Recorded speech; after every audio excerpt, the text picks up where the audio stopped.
Hi hello నమస్తే welcome to mister Rama point to point.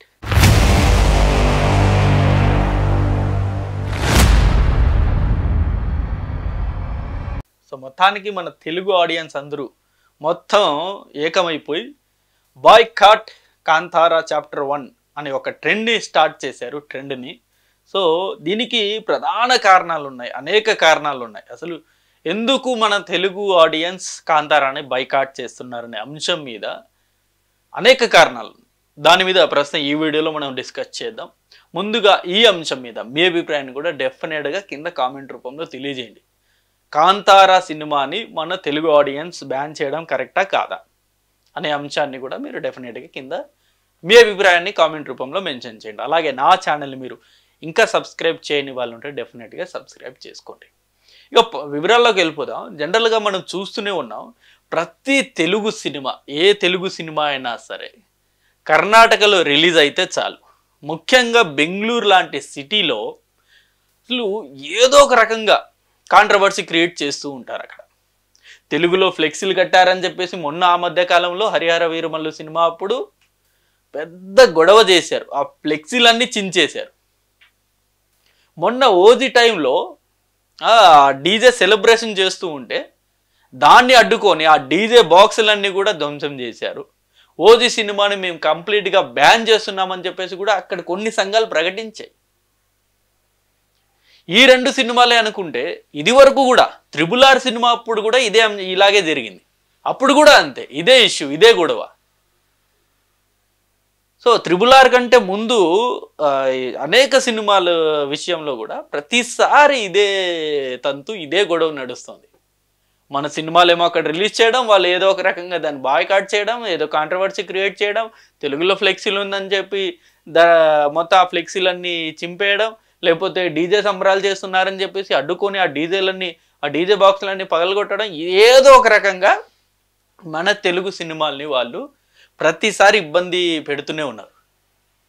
ఇప్పుడు మన తెలుగు ఆడియన్స్ జనరల్గా మనోళ్ళు చాలా మంచోళ్ళు కదా, అందుకని పక్క రాష్ట్రం నుండి వస్తున్న ప్రతి సినిమాని హిట్ చేసేస్తున్నారు. ఈ మధ్య కాలంలో మరీ ఎక్కువైపోయాయి. అసలు ముఖ్యంగా మన తెలుగు సినిమాల్ని మన వాళ్ళు గాలికి వదిలేసి పక్క రాష్ట్రాల నుండి వస్తున్న సినిమాల్ని అమితంగా హిట్ చేస్తున్నారు. అదేంటో ఏమో, మలయాళం నుండి వస్తున్న యావరేజ్ సినిమా కూడా తెలుగులో బ్లాక్ బాస్టర్ అయిపోద్ది. అది ఎలానో అర్థం కాదు. తమిళ్లో నుండి వస్తున్న యావరేజ్ మూవీ ఇక్కడేమో బ్లాక్ బాస్టర్ అయిపోద్ది. సో ఈవెన్ కన్నడ నుండి వస్తున్న సినిమా కూడా కన్నడలో ఫ్లాప్ అయినా కూడా ఇక్కడ హిట్ చేస్తున్నారు. అనేక సినిమాలు ఉన్నాయి అలా. ఇవన్నీ పక్కన పెడితే అసలు హైలైట్ విషయం ఏంటంటే, అసలు తమిళనాడు కానీ కర్ణాటక కానీ లేకపోతే మలయాళం కానీ, ముఖ్యంగా తమిళనాడు ఈ కర్ణాటకలో సినిమా టికెట్లు యావరేజ్గా 150-200 మించి ఉండవు అక్కడ. ఎంత పెద్ద స్టార్ హీరో అయినా సరే, ఈవెన్ రజనీకాంత్ కమల్ హాసన్ సినిమా కావచ్చు, ఇటేమో KGF లేకపోతే ఇప్పుడు కాంతారా ఇలాంటి సినిమాకి అసలు హైకే ఉండవు వాళ్ళకి. అక్కడ 150-200 last, 200 is the highest maximum price అక్కడ. కానీ మన దగ్గర మాత్రం 300-400-450 ఇలా విపరీతంగా పెంచుకునే అవకాశం కూడా మన వాళ్ళు కల్పిస్తారు. అంత మంచోళ్ళు మనోళ్ళు. ఎందుకంటే మన తెలుగు ఆడియన్స్కి సినిమా అంటే పిచ్చి కదా, ఆ పిచ్చిని వాళ్ళు అక్కడ క్యాష్ చేసుకోకుండా ఇక్కడ క్యాష్ చేసుకుంటున్నారు. సర్లే, అది కూడా యాక్సెప్ట్ చేశారు. ఓకే, సినిమా రేట్లు పెంచుకున్నారు, ఓకే పర్లేదు, మన హీరోలే కదా అనుకున్నా. ఇప్పుడు రజనీకాంత్ కమల్ హాసన్ లేకపోతే రిషబ్ శెట్టినో లేకపోతే KGF హీరో యష్నో వీళ్ళు ఓన్ చేసుకున్నారు తెలుగు ఆడియన్స్, మన హీరోలే కదా అనుకుంటారు. ఇప్పటికీ చాలా మంది, విక్రమ్ కావచ్చు, సూర్య కావచ్చు, అనేక మంది హీరోలను మన వాళ్ళు ఓన్ చేసుకున్నారు. ఈ సిస్టమ్ మళ్ళీ అక్కడ లేదు.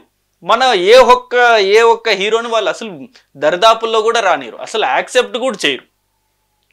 దాని బెస్ట్ ఎగ్జాంపుల్ ఎప్పటి నుండో వస్తున్న రజనీకాంత్ గారు మన ఓన్ అయ్యారు, కానీ మన చిరంజీవి గారు కావచ్చు, బాలకృష్ణ గారు కావచ్చు, అక్కడ అసలు ఓన్ కూడా అవ్వలే. అసలు ఇక్కడ వాళ్ళు సినిమాలు అక్కడ రిలీజ్ కూడా అవ్వవు. ఒకానొక సందర్భంలో అసలు రిలీజ్ కూడా చాలా సందిగ్ధత ఏర్పడుతుంది. కానీ ఇక్కడ మటుకు రజనీకాంత్ గారి సినిమాలు, కమల్ హాసన్ గారి సినిమాలు హైయెస్ట్ నెంబర్ ఆఫ్ థియేటర్లో రిలీజ్ అవుతాయి. కానీ అక్కడ చిరంజీవి గారి సినిమాలు కావచ్చు, బాలకృష్ణ గారి సినిమాలు కావచ్చు, ఇంకొకరు hero junior NTR, Pawan Kalyan, Mahesh Babu వీళ్ళ సినిమాలు కావచ్చు, అక్కడ మినిమం నెంబర్ ఆఫ్ థియేటర్స్లోనే రిలీజ్ చేస్తారు. ఇంకొకటి, ఇవన్నీ పక్కన పెడితే రిషబ్ శెట్టి గారు చేసిన అతిపెద్ద మిస్టేక్ ఏంటంటే కన్నడలో మాట్లాడడం. ఏంటండి, మొన్న కన్నడలో ఫ్లెక్సీ లేదని చెప్పేసి చింపేసిన వాళ్ళు ఇక్కడ మన తెలుగు నేల మీదకి వచ్చి తెలుగులో మాట్లాడకుండా కన్నడలో మాట్లాడడం ఏంటండి? ಇವ್ರನ್ನ ಏನು ಹೇಳಬೇಕು, ಫ್ರೆಂಡ್ ಅಂತ ಹೇಳಬೇಕಾ, ನನ್ನ ಸಹೋದರ ಅಂತ ಹೇಳಬೇಕಾ? ಯಾವತ್ತೂ ಇವರೊಬ್ಬರು ತೆಲುಗು ಹೀರೋ ಥರ ఫీలే ಆಗಲಿಲ್ಲ ನನಗೆ. రిషబ్ శెట్టి గారికి తెలుగు వచ్చు, మనకు తెలుసు. ఒకవేళ రాకున్నా సరే, ఇప్పుడు రుతిక్ రోషన్ గారు ఉన్నారు, ఏది హిందీ హీరో రుతిక్ రోషన్ గారు ఇక్కడ వార్ 2 ప్రీ రిలీజ్ ఈవెంట్కి వచ్చిరాని తెలుగులో అయినా సరే ఆయన తెలుగులో మాట్లాడారు. జూనియర్ ఎన్టీఆర్ నా తుమ్ముడు అన్నాడు. కాంట్రవర్సో లేకపోతే అది ట్రోల్సో సెకండరీ, కానీ ఆయన తెలుగులో మాట్లాడడానికి ప్రయత్నాలు చేశారు. ఇవన్నీ చాలామంది హీరోయిన్స్ కూడా వచ్చిరాని తెలుగులో, పాపం బాంబే నుండో ఎక్కడి నుండో వచ్చిన వాళ్ళు కూడా వచ్చిరాని తెలుగులో ఇక్కడ వాళ్ళు ప్రయత్నాలు చేస్తూ ఉంటారు మాట్లాడడానికి, ఎందుకంటే తెలుగు ఆడియన్స్ దగ్గర అవ్వాలని చెప్పి. అలాంటి సిచ్యువేషన్లో ఈయన మాత్రం కంప్లీట్ కన్నడలో మాట్లాడాడు. అదేంటో అర్థం కాదు. ఆయన తెలుగు వచ్చి అయినా కన్నడలో మాట్లాడాడు. అంటే ఒకవేళ ఇక్కడ తెలుగులో మాట్లాడితే అక్కడ కన్నడ అభిమానులకి కోపం వచ్చి అక్కడ సినిమాని బ్యాన్ చేస్తారా ఏంటి? అర్థం కాలేదు. ఈ లాజిక్ ఎక్కడ లేదు. ఇది కరెక్ట్ కాదు కదా. తెలుగు నేల మీదకి వచ్చి తెలుగులో మాట్లాడకుండా ప్యూర్ కన్నడలో మాట్లాడడం ఏంటి?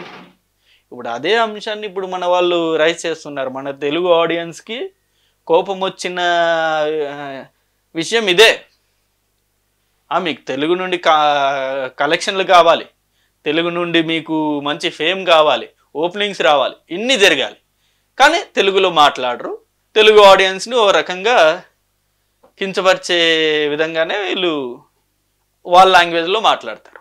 అంటే వాళ్ళ లాంగ్వేజ్ వాళ్ళు ప్రిఫరెన్స్ ఇచ్చుకుంటున్నారు. రిషబ్ శెట్టి గారు బాలీవుడ్లో ముంబైకి వెళ్ళినప్పుడు, ఇదే ట్రైలర్ లాంచ్ ఈ ఈవెంట్లకు వెళ్ళినప్పుడు అక్కడ ఎందుకని హిందీలో మాట్లాడతారు? అక్కడ మాట్లాడొచ్చు కదా.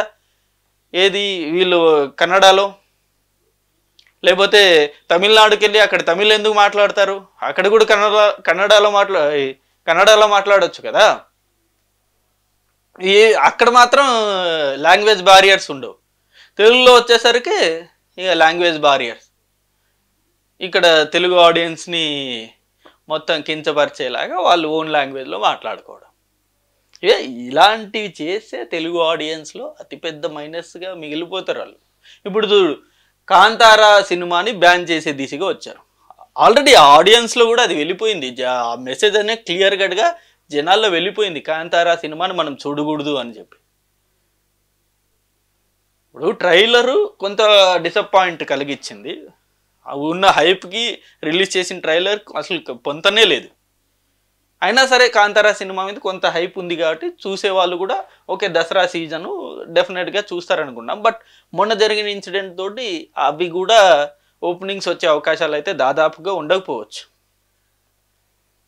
సో ఇది ఏదైనా తెలుగు ఆడియన్స్ మంచోళ్ళబ్బా, ప్రతి సినిమాని ఆదరిస్తారు మన తెలుగు సినిమా తప్పించి. సో ఇది అంశం అండి. ఈ అంశం మీద మీ అభిప్రాయాన్ని కూడా డెఫినెట్గా కింద కామెంట్ రూపంలో తెలియజేయండి. Thank you for watching this video. Thank you.